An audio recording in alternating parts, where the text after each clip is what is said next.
නිදුක් නිරෝගී දවසක් වේවා හැමෝම ආදරෙන් පිළිගන්නවා නිරායස් YouTube channel එකට. අද මම අරගෙන ආවේ රසම රස බත් එකක් හදාගන්න විදිහ. මේක පොල් කිරි දාලා තමයි හදන්නේ. මේක පොල් කිරි දාලා හදන බිරියානි එකක් කිව්වොත් නිවැරදි. ඒ වගේම ඔයාලට ගෑස් නැති දවසට මේක රයිස් කුකර් එකෙත් ලේසියෙන්ම හදාගන්න පුළුවන්. මේ කරන පිළිවෙලටම රයිස් කුකර් එකෙත් හදාගන්න තමයි ඔයාලට තියෙන්නේ. තව එකක් තමයි බෝඩින් වෙලා ඉන්න ඔයාලටත් මේක ලේසියෙන්ම හදාගන්න පුළුවන්. මේක හදලා ඔයාලට පුළුවන් දවස් 3ක් ෆ්‍රිජ් එකේ දාගෙන කන්න. මේක ප්‍රෝටීන් බහුල බත් එකක් නිසා ගුණෙනුත් ඉහළයි. ඔයාලා හදලා බලන්න මේක කන්න හොදි පොඩ්ඩක්වත් ඕනේ නෑ. ඉතින් දැන් මම කියලා දෙන්නම් මේක හදාගන්න විදිහ. මුලින්ම මම පරිප්පු කෝප්ප භාගයක් මේ භාජනයට දාගන්නවා. ඔයාලට මේ වගේ මෙෂරින් කප් එකක් නැත්නම් ගෙදර තියෙන අඬු කෝප්පෙන් භාගයක් ගන්න. ඊට පස්සේ මේකට මම වතුර දාගන්නවා.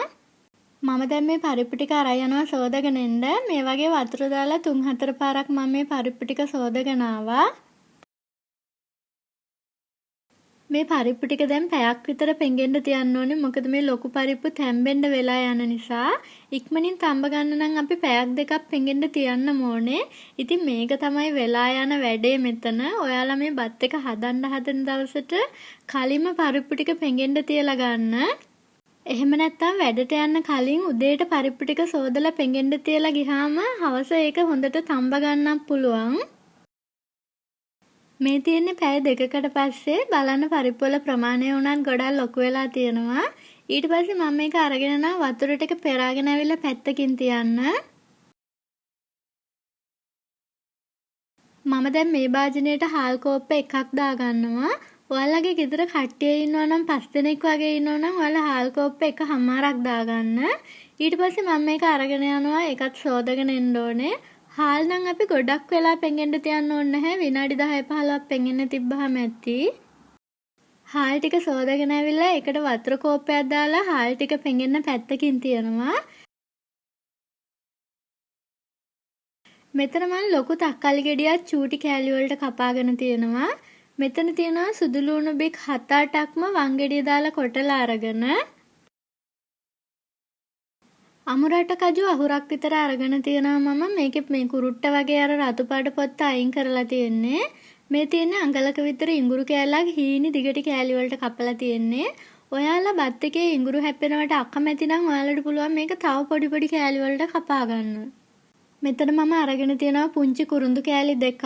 ඒ වගේම ගම්බිරිස් ඇට 10ක් විතර අරන් තියෙනවා. සූදුරු තේ හැඳි භාගයක් අරන් තියෙනවා. කොත්තමල්ලි අරගෙන තියෙන්නේ අමු ඇට. තේ හැඳි එකක් අරන් තියෙනවා. මෙතන තියෙනවා හීනියට ලියාගත්තු ලොකු ලුණු ගෙඩි දෙකක්, අමු මිරිස් කරල් දෙකක්. මේකට ලුණු ටිකක් වැඩිපුර දාන්න. බේ ලීෆ් 2යි, කරදමුංගු 3යි, කරාබනේටි 3යි අරන් තියෙනවා. බේ ලීෆ් අත්‍යවශ්‍යම නැහැ. තව මම මින්ට් කොළ 10-15ක් අරගෙන තියෙනවා බත් එකේ උඩින් දාන්න.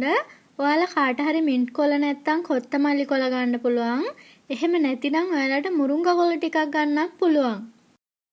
මෙතන දේවල් ගොඩක් නිසා ඔයාලට මේ ටික සූදානම් කරගන්න ලේසි වෙන්න මම ඩිස්ක්‍රිප්ෂන් බොක්ස් එකේ දාන්නම්. බලාගෙන සූදානම් කරගන්න.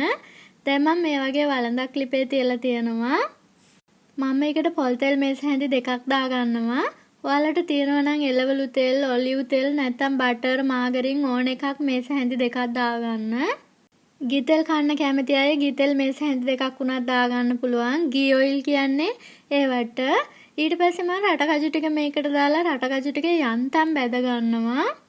මම මෙතන කජු මැද 4කුත් දාලා බැද ගන්නවා. ඔයාලට තියෙනවා නම් විතරක් කජු මැද ගන්න. මේක අත්‍යවශ්‍යම නැහැ.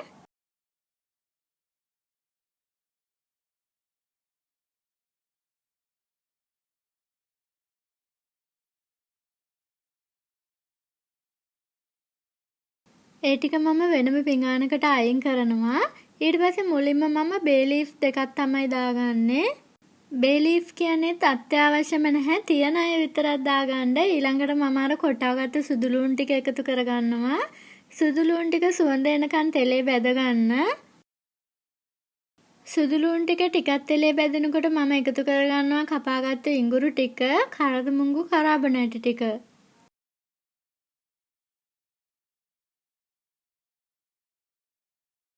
ඒ ටිකක් තෙලේ බැදෙනකොට කුරුඳු කෑල්ලයි ගම්මිරිස් ටිකයි සූදුරු ටිකයි කොත්තමල්ලි ටිකයි එකතු කරගන්නවා. ඉතින් මේ වෙලාවේදී ඔයාලට ගෙදර අඩුපාඩු දෙයක් තියෙනවා නම් නැති දෙයක් තියෙනවා නම් එකතු කරගන්න නැතුව මේ බත් එක හදාගන්න පුළුවන්. එහෙම වුණා කියලා රසයේ කිසිම අඩුවක් වෙන්නේ නැහැ. මම දැන් මින්ට් කොළ දෙක තුනකුත් මේකට එකතු කරගන්නවා. ඊළඟට මම ලුණු ටික එකතු කරනවා. ලුණු ටික හොඳට කලවම් කරලා පියනකින් වහලා තියන්න ඕනේ. ලුණු ටික බැදෙන අතරතුර හාල් එකේ වතුර පෙරලා මම පරිප්පු එකට දාලා ඒකත් එක්ක කලවම් කරගන්නවා.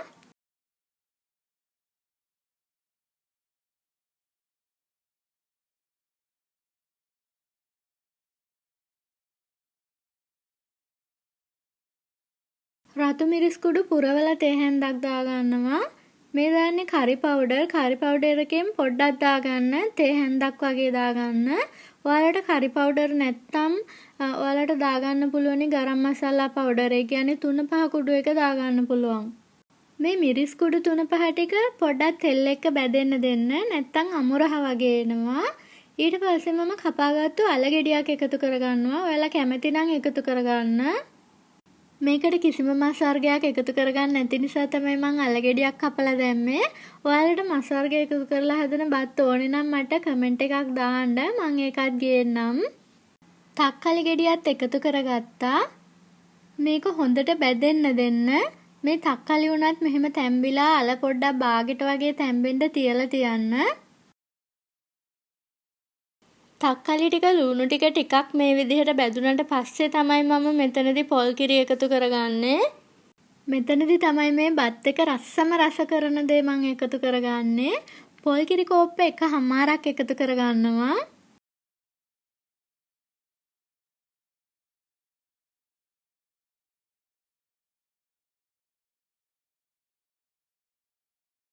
මේ වෙලාවේදී ලුණු එකතු කරගන්නවා. මම තේ හැඳි එකමාරක් වගේ එකතු කරගන්නවා. ඔයාලා රස අනුව ලුණු එකතු කරගන්න. කවුරු හරි ලුණු ගොඩක් කන්න අකමැති කෙනෙක් ඉන්නවා නම් එක තේ හැඳක් දාලා ඊට පස්සේ උයලා ඉවර වුණාම ලුණු බලලා මදි නම් එකතු කරගන්න. පොල් කිරි ටික යන්තම් රත් වෙලා නටනවා වගේ පේනකොට ඔයාලා පරිප්පු ටිකයි හාල් ටිකයි එකතු කරගන්න.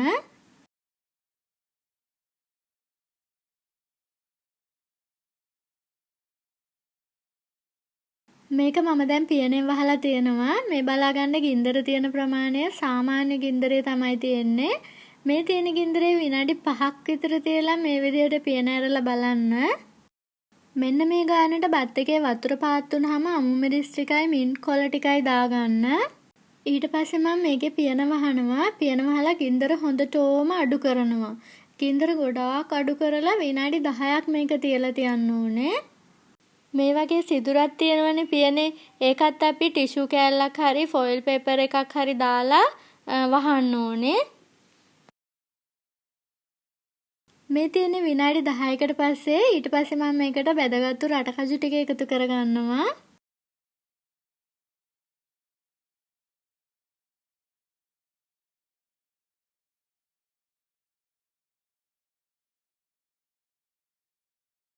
මේ බලන්න පරිප්පු හොඳට තැම්බිලා තියෙනවා. මේක මම දැන් පිඟානකට දාලා ඔයාලට පෙන්නන්නම්. හරිම රස බත් එකක්. හරිම රසයි.